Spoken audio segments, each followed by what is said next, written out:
Assalamualaikum warahmatullahi wabarakatuh.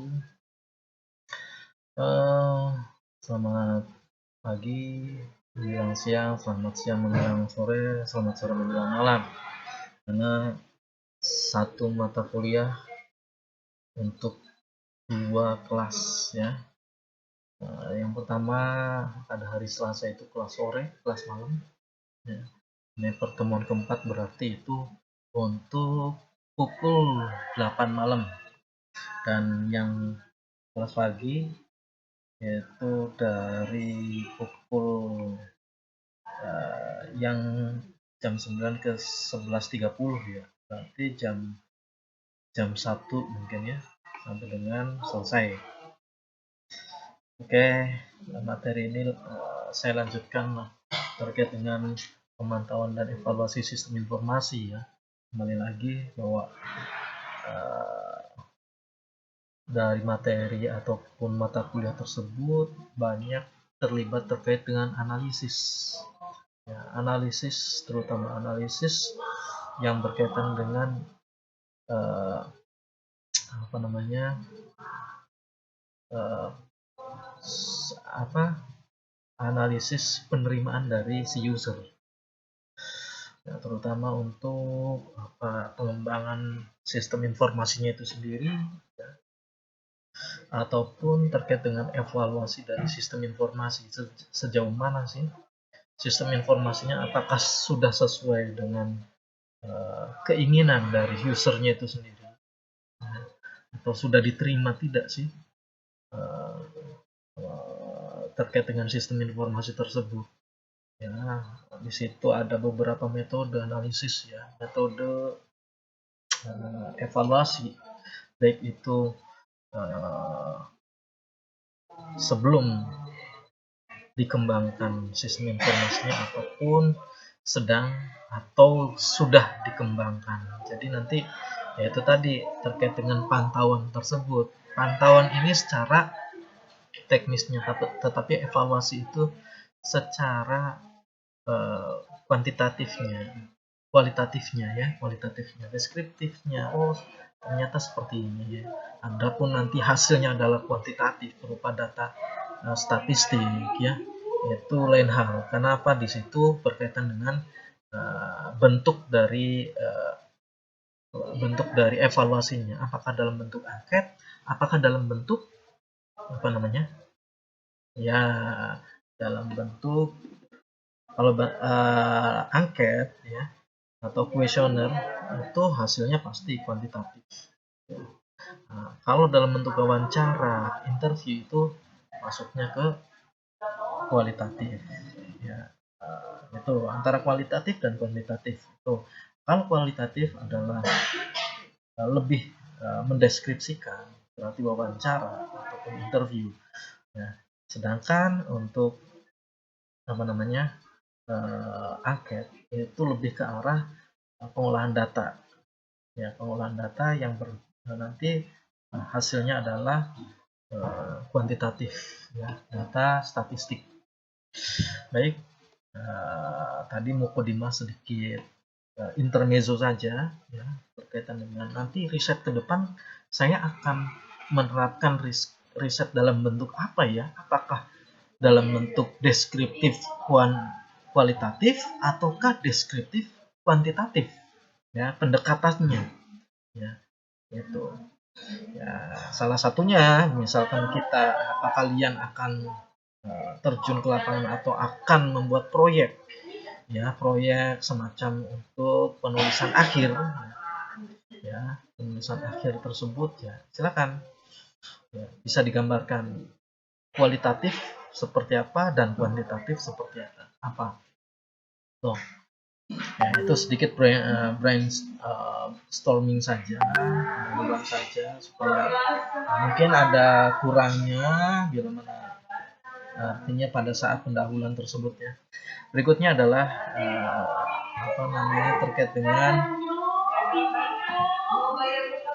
materi yang akan dibahas, yaitu tadi metode evaluasi SI. Nanti metode ini saya sebutkan dulu apa saja sih metodenya ya, apa saja, nanti baru gambaran secara masing-masing ya.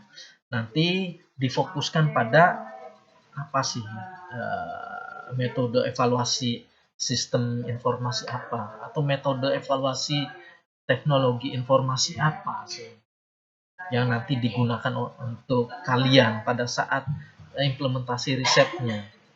Nah, kalau riset itu masih riset kecil, ya, belum pure riset yang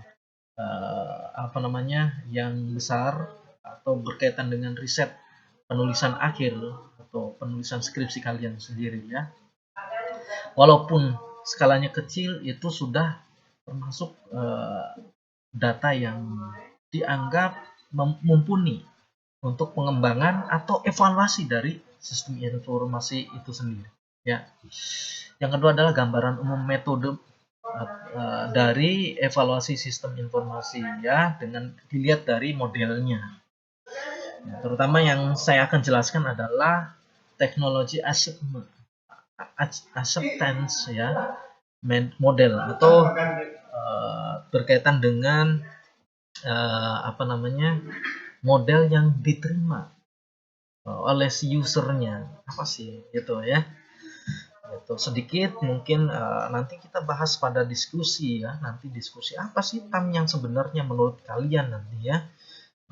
Itu nanti diskusinya kita serukan, ya, ramekan dengan diskusi.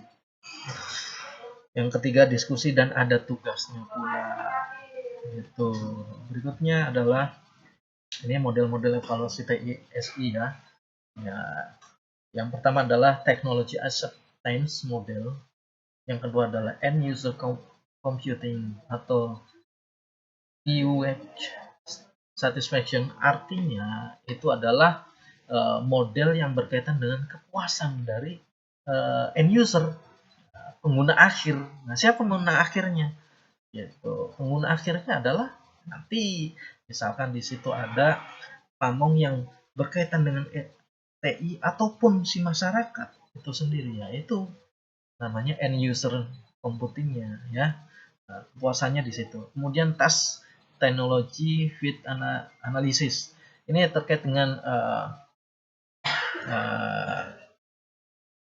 program yang berdasarkan analisisnya, ya, dianalisis terkait dengan programnya apa saja.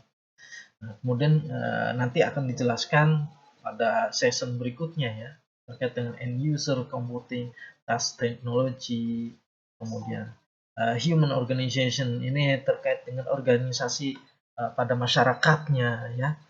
Itu apa sih? Nah, itu. Kemudian yang terakhir adalah balanced scorecard, ya. Nah, itu. Adapun semua itu, ya, berkaitan dengan apa? Berkaitan dengan kebutuhan pasar atau kebutuhan penggunanya nanti, ya. Jangan sampai membuat tetapi tidak melihat kebutuhan pasarnya atau kebutuhan si penggunanya. Itu sebagai catatan penting.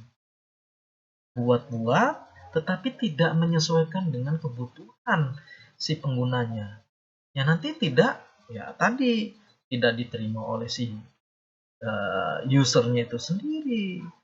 Kemudian bisa jadi tidak memuaskan dalam model yang keduanya, ya. Kemudian dilihatnya apakah program tersebut berdasarkan dari keteknologiannya, kemudian dikaitkan dengan human organization itu sendiri, ya, model human organizationnya. Kemudian balanced scorecard, ya. Nah, nanti ada penjelasan implementasi dari balanced scorecard-nya. Berikutnya adalah sudut pandang dan definisi, ya. Sudut pandangnya bahwa TAM ini, ya, atau sebenarnya lebih ke filosofinya, ya, ada cerita hasil riset dari Davis, ya, itu sendiri, bahwa TAM ini adalah model memprediksi dan menjelaskan bagaimana pengguna teknologi menerima dan menggunakan teknologi yang berkaitan. Jadi jangan asal